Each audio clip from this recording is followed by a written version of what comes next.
ये जो आप मेरे पीछे देख रहे हैं, फिलहाल आपको यहाँ पर सिर्फ मलबा, ईंटें और ये टूटी हुई दीवारें नजर आ रही होगी।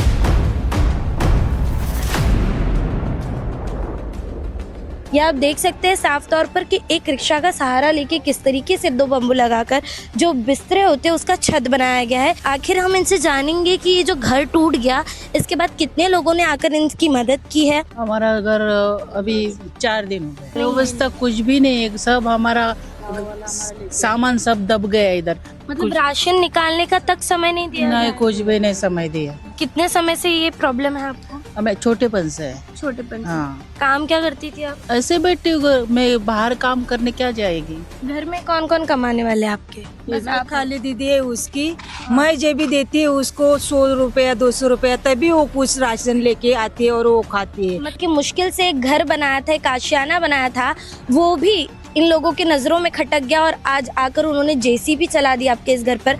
उसको चलने का बैठने का उसका तरीका नहीं, बहुत उसको तकलीफ है। अगर किसी अमीर बिल्डर का घर या बिल्डिंग बंदी होती और अगर उसने नोटों की गड्डी दे दी होती तो महानगर पालिका अपना जेसीबी यहाँ नहीं चलाती। उसको खाने के लिए कुछ नहीं, पानी पीने के लिए उसको कुछ नहीं है, तो मैं सामान निकलता है तो वो बोलता है उधर से बाहर निकालना है, तो बोलता है बुलडोजर तेरे ऊपर चढ़ाएगा। एक दिन पहले दिया था खाली लोग। मतलब हम लोगों का एक ही मांग है कि ये आदिवासी, आगरी और कोली यहाँ पर बहुत साल से रह रहे हैं, यहाँ के भूमिपुत्र पैदा यहाँ पर हुए हैं, तो इन लोगों का जो ये घर टूटा है ये पूरा पर इनलीगल से घर टूटा है। विधानसभा में जो मुद्दा उपस्थित किया गया कि बांग्लादेशी, तो बांग्लादेशी लोग का ढूंढ के घर तोड़ना चाहिए था। और जब ये बंधा था कौन सा अधिकारी था? अगर आज आप इसे इलीगल घोषित कर रहे हैं तो तब वो अधिकारी कौन था जिसने इसे परमिशन दी थी? यहाँ पे जो कार्रवाई हुई है उसमें से आदिवासी, कातकरी, आगरी, कोली, उसमें 3 ऐसे लोग हैं जो तीनों हैंडीकैप है। बच्चू भाऊ कड़ू को कहना चाहते हैं कि आप इस बारे में दखल दीजिए और इन लोगों का घर वापस से वहाँ पर खड़ा होना चाहिए। नमस्कार, मैं भावना राठौड़ और आप देख रहे हैं खबरों का खुलासा। ये जो आप मेरे पीछे देख रहे हैं, फिलहाल आपको यहाँ पर सिर्फ मलबा, ईंटें और ये टूटी हुई दीवारें नजर आ रही होगी, पर एक समय था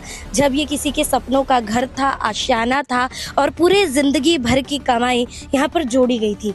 आज ये परिस्थिति हो गई है कि जब खूबसूरत आशियाना जो इनके सपनों का घर था वो टूट चुका है, तो इन्हें ये परिस्थिति आ गई है कि इस तरीके से उन्हें अपना गुजर बसर करना पड़ रहा है। ये आप देख सकते हैं साफ तौर पर कि एक रिक्शा का सहारा लेके किस तरीके से दो बम्बू लगाकर जो बिस्तरे होते हैं उसका छत बनाया गया है, क्योंकि इसके सिवा उनके पास और कोई चारा भी नहीं है।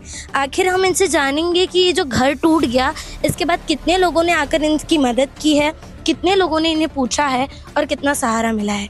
कितना समय हो गया घर टूट गया? हमारा घर अभी 4 दिन हो गए, 4 दिन से इसी तरीके से रह रहे हैं। ऐसे ही रह रहे हैं। किस तरीके से खान पान बनाने की कोई व्यवस्था है या नहीं? व्यवस्था कुछ भी नहीं है, सब हमारा सामान सब दब गया इधर। चावल, गोड़ा तेल, मसाला सब। मतलब राशन निकालने का तक समय नहीं दिया नहीं, गया? कुछ भी नहीं समय दिया। आपको चलने में दिक्कत है? है, ऐसे चलती हूँ हाथ पे चलते हैं। कितने समय से ये प्रॉब्लम है आपको? हमें छोटेपन से है। छोटेपन से। हाँ, काम क्या करती थी आप? मैं ऐसे बैठी हूँ घर में, बाहर काम करने क्या जाएगी। घर में कौन कौन कमाने वाले हैं आपके? बस आप खाली दीदी है उसकी, मैं जो भी देती है उसको 100 रुपया 200 रुपया, तभी वो कुछ राशन लेके आती है और वो खाती है। मतलब इतने मुश्किल परिस्थिति से ये अपना गुजर बसर कर रहे हैं कि मुश्किल से एक घर बनाया था, एक आशियाना बनाया था, वो भी इन लोगों की नज़रों में खटक गया और आज आकर उन्होंने जेसीबी चला दी आपके इस घर पर। जिंदगी भर की मेहनत जो आपकी कमाई थी खून पसीने की, वो आज मलबे में दबती नजर आ रही है। निकालने के लिए गए थे हम लोग सामान, उसको चलने का बैठने का उसका तरीका नहीं, बहुत उसको तकलीफ है। उसको मुतखड़ा है, उसको हार्ट का त्रास है, उसको प्रेशर का त्रास है, सब कुछ है। मैं है इसके वजह से वो जिंदा है, नहीं तो वो कभी मर जाती। मैं जब भी पानी देती है तभी पीती है वो, उसको पानी लेने के लिए भी उसको इतना उसमें आई नहीं। मैं पानी देती है तभी पानी पीते है, मैं खाना देती है तभी खाना पीती है वो, मैं गोली देती है तभी वो गोली पीती है। उसके हाथ में कुछ भी नहीं, उसके शरीर में कुछ है नहीं। इस जगह पर अगर किसी अमीर बिल्डर का घर या बिल्डिंग बंदी होती और अगर उसने नोटों की गड्डी दे दी होती तो महानगर पालिका अपना जेसीबी यहाँ नहीं चलाती, पर ये गरीब का घर था वो उन्हें सेटल नहीं कर पाए और ना ही अपने हक के लिए लड़ पाए, तो आज उनका घर जो है वो मलबे में दब चुका है। आपने अपनी परिस्थिति बता दी, पर जब ये परिस्थिति महानगर पालिका के अधिकारियों ने और लोगों ने देखी, जब नेता यहाँ पर आ रहे थे, तो उन्होंने कोई सहायता करने की या कोई आश्वासन देने वाली बात कही? कोई किसने ने कुछ किया। जब भी सामान निकले के मैं गई ना अंदर, मेरे दीदी का मैं ऐसी तबीयत है, इसकी वजह से मैंने बोली मैं सामान निकलता है उसको खाने के लिए कुछ नहीं, पानी पीने के लिए उसको कुछ नहीं है, तो मैं सामान निकलता है। तो वो बोलता है उधर से बाहर निकालना है, तो बोलता है बुलडोजर तेरे ऊपर रहेगा, बोलता है। मैं बोलते हैं तेरा पाँव पड़ता है, मेरे दीदी का घर तोड़ा, लेकिन उसको नोटिस भी नहीं दिया था। एक दिन पहले दिया था खाली नोटिस। मतलब एक दिन के नोटिस पीरियड में ये चाहते हैं कि सालों भर की जो मेहनत से बस बसाया घर था वो झटके भर में खाली हो जाना चाहिए। इन्होंने ना ये कहा था कि मत तोड़ो या कुछ मत करो, बस इतनी सी मांग रखी थी कि घर में जो मेरा सामान है, जो मेरा राशन है, कम से कम वो निकालने की तो सहूलियत हमें दी जाए। पर उतना तक जो तरस है, जो दया है, वो इन पर नहीं की गई और ऐसी परिस्थिति देखने के बावजूद भी उन्होंने थोड़ा समय इन्हें नहीं दिया। और आज आप देख सकते हैं कि पूरी तरीके से उनका जो घर है वो तोड़कर आज उन्हें एक रिक्शा का सहारा लेकर रहना पड़ रहा है और अब पता नहीं है कि कितने समय तक इस तरीके के सहारे पर जीना पड़ेगा, क्योंकि घर तो टूट चुके हैं। मदद के लिए अब तक कोई भी आगे नहीं आया, ना ही कोई पॉलिटिकल पार्टी में से यहाँ पर सामने आया है, और अगर कुछ लोग आ भी गए हैं तो देखकर बस आश्वासित कर गए हैं, कोई मदद या कोई सहारा अब तक मिला नहीं है। सही कह रही हूँ मैं? हम लोगों का एक ही मांग है कि ये आदिवासी, आगरी और कोली यहाँ पर बहुत साल से रह रहे हैं, यहाँ के भूमिपुत्र है, पैदा यहाँ पर हुए हैं। तो इन लोगों का जो ये घर टूटा है, ये पूरा पर इनलीगल से घर टूटा है। विधानसभा में जो मुद्दा उपस्थित किया गया कि बांग्लादेशी, तो बांग्लादेशी लोग का ढूंढ के घर तोड़ना चाहिए था। यहाँ पर वो वेरिफिकेशन नहीं किया गया है। सबसे पहली बात तो क्रॉस वेरिफिकेशन करना चाहिए था, किसका है, क्या है, क्यों है, और जब ये बंधा था कौन सा अधिकारी था। अगर आज आप इसे इलीगल घोषित कर रहे हैं तो तब वो अधिकारी कौन था जिसने इसे परमिशन दी थी, घर पट्टी कैसे लगी थी, कौन था, ये सारी जांच पड़ताल करनी चाहिए थी, जो यहाँ पर की नहीं गई है। और आकर सिर्फ इन्हें चिल्लाना, इन्हें धमकाना, इन्हें डराना और इन्हें सहूलियत ना देना, ये बहुत ही गलत है। मैडम, यहाँ पे जो कार्रवाई हुई है उसमें से आदिवासी, कातकरी, आगरी, कोली, उसमें 3 ऐसे लोग हैं जो तीनों हैंडीकैप है। एक वहाँ पर है और 2 यहाँ पर है।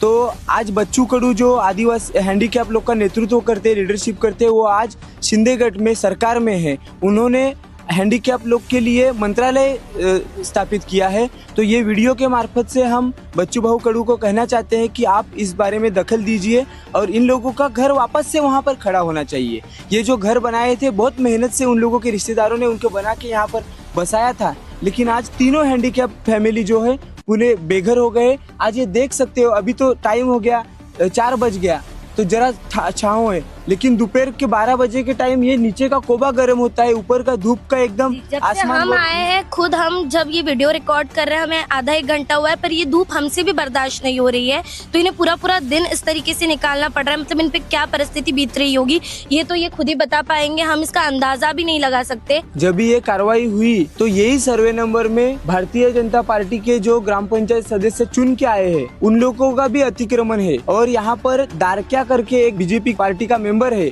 उसका यहाँ पर चाल है, उसने भाड़े पे दिया है बांधकाम इनलीगल करके, और उसमें कोई भी नहीं रह रहा है। लेकिन इन लोगों का घर तोड़ा यहाँ का और उसका रखा, उसको प्रोटेक्शन दिया। तो हमारी ये मांग है कि ये सुड़बुद्धि से कार्रवाई की जा रही है, चुन के हमारे लोगों के ऊपर कार्रवाई की जा रही है। आज ये जो कार्रवाई हुई है ये वापस से 10-15 दिन में बारिश आने वाली है, एक घर कैसे वापस खड़ा करेंगे। आज अगर इन लोगों का दूसरा कहीं घर रहता तो ये ऊपर से गोदड़ी चटाई डाल के यहाँ पर नहीं रुकते थे। तो हम लोग इतना ही कहना चाहते हैं कि ये घर तोड़ने से अच्छा जेसीबी पहले हमारे ऊपर चलाते थे और उसके बाद घर तोड़ते थे, तो ये सब जीते जीते हम लोग मर नहीं सकते थे। ऐसे परिस्थिति में एक ही बार मर जाते थे, वो अच्छा रहता था। ये इनसे झेला नहीं जा रहा, देखा नहीं जा रहा, इसके लिए इनके जो शब्द है इस तरीके से निकल रहे हैं। और कुछ अंधभक्त जो है उन्हें ये लगेगा कि बीजेपी के विरोध जा रहे हैं, बीजेपी से नफरत करते इसलिए कह रहे हैं, पर नहीं, ऐसा नहीं है। अगर एक तरफ आप देखेंगे तो ये घर टूटा है और दूसरी तरफ आप देखेंगे तो वहाँ पर पूरे घर बसे हुए हैं। आखिर इस तरीके की ये जो कार्रवाई है, एक तरफ तोड़ना और एक तरफ ना तोड़ना, ऐसा क्यों किया गया है?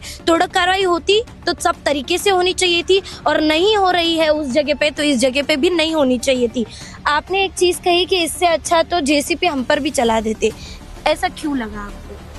क्यों इतना जीना मुश्किल हो गया? मेरे को चक्कर आ रहा। पूरा दिन धूप में है ना, 4 दिन से कुछ खाने का कभी भी मर सकते, सोते सोते मर सकती है, बैठते बैठते मर ऐसे सकती मत है। बोलो, ऐसे मत बोलो। वो फूटने से पहले वो मर जाती ना तो भी चलती हम लोग को, वो मर जाती तो अच्छे होती, लेकिन कुछ रहने से कुछ फायदा ना उसका।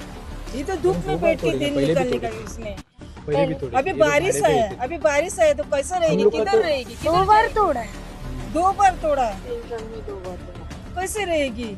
किसने किसने थोड़ा थोड़ा दे देकर थोड़ा ऐसा परिस्थिति उसके वजह से थोड़ा उसने 1000 दिया, 5-6 दिया, 2000 दिया, ऐसा उसने बनाया था। उसने भाड़े पे रहती तो कितना भाड़ा भरेगी, किधर से भाड़ा भरेगी? भाड़ा भरना पड़ता है, मैं किधर से भाड़ा? वो किधर से भरेगी? खाने का उसका तकलीफ है, खाने के लिए कुछ नहीं उसके पास, तो भाड़ा किधर से भरेगा? तो किसने किसने थोड़ा थोड़ा 1000, 2000, 500, 6000 ऐसा देकर उसने बनाया था, कैसा भी करके सादा मादा। इतने लोगों की मदद के लिए पुकार आप लोग लगा रहे हैं, कोई सहायता हो रही है क्या? कोई कुछ भी नहीं। ये घर कितने समय पहले खरीदा था? ये पहले, ये 10 साल पहले का है। कितने में खरीदा था तब? कुछ अंदाजा है, याद है? ऐसे कुछ ऐसे ही याद नहीं। पर 10 साल से ये लोग यहाँ पर रह रहे हैं, यहाँ पर अपना जीवन जो है वो बिता रहे हैं, पर तब किसी की आंखें नहीं खुली। और अब आते ही भाजपा ने ये सिर्फ मुद्दा उठा लिया, राजन नायक जी ने, और बिना जांच पड़ताल के बस आदिवासियों के घर पर आकर जेसीबी चला देना, ये कहाँ की कार्रवाई है और ये कहाँ के रूल्स है, ये भी समझ में नहीं आ रहा। जबकि बरसात नजदीक है, ऐसे में किसी को भी घर से नहीं निकालना होता है, किसी की भी घर नहीं तोड़ने होते। और ऐसे ही कई मुद्दे बहुत पहले भी हो चुके हैं। 41 इमारत के समय भी ये मुद्दे उठे थे, और इसके पहले नालासोपारा ईस्ट के स्टेशन के पास में भी यही मुद्दा उठा था जब लोगों को बेघर किया गया था। तब भी लोगों ने आवाज उठाई थी, आंदोलन किया था।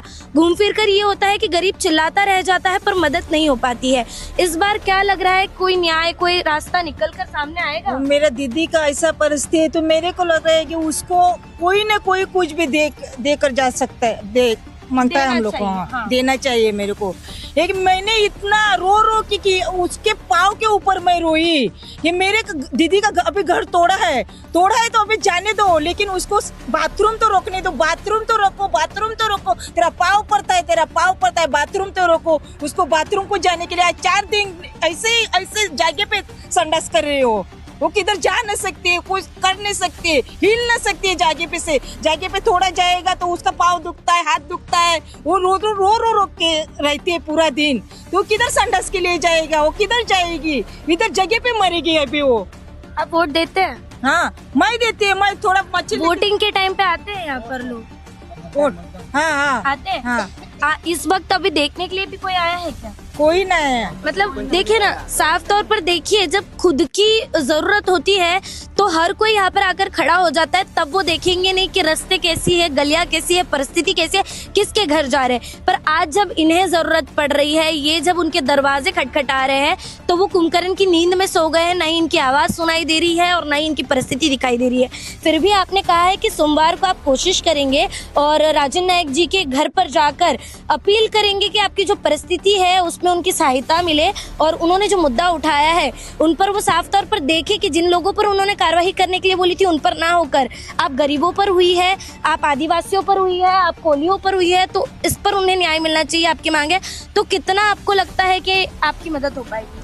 नहीं, हमें एक ही कहना है कि जब चुनाव रहता है, उनको वोटिंग चाहिए रहता है, तब हमारे गांव गली गली में घूमते हैं और दरवाजे पे आते हैं। तो आज चुनाव होके गया है, उनको विधायक बनाया इस पब्लिक ने, इस वोटिंग मतदारों ने। तो आज हमारा भी एक अधिकार है कि हम हमारे मुद्दों को लेके, हम हमारी मांग लेके, आमदार विधायक है, वो हमारे आमदार है, हमारे विधायक है, उनको चुन के दिया, लोक प्रतिनिधि है, तो उनके दरवाजे पे, उनके घर पे जाके उनको सवाल पूछना है कि आपने आदिवासियों के, कोली लोग का, यहाँ के भूमिपुत्रों का घर तोड़ने को कहा था क्या? फिर वो क्या कहेंगे? अगर वो कहेंगे कि नहीं, हम लोगों ने नहीं तोड़ने को कहा था, तो फिर हमारा मुआवजा कौन देगा?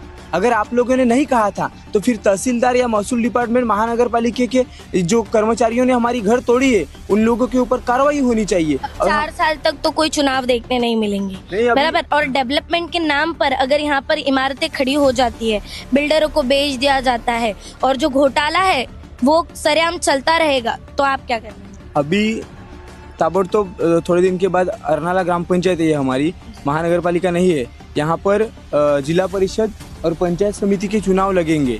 उस चुनाव में ये लोग हमारे दरवाजे पे वापस भीख मांगने को आएंगे। उस समय हम इन लोगों को अपनी जगह दिखाएंगे।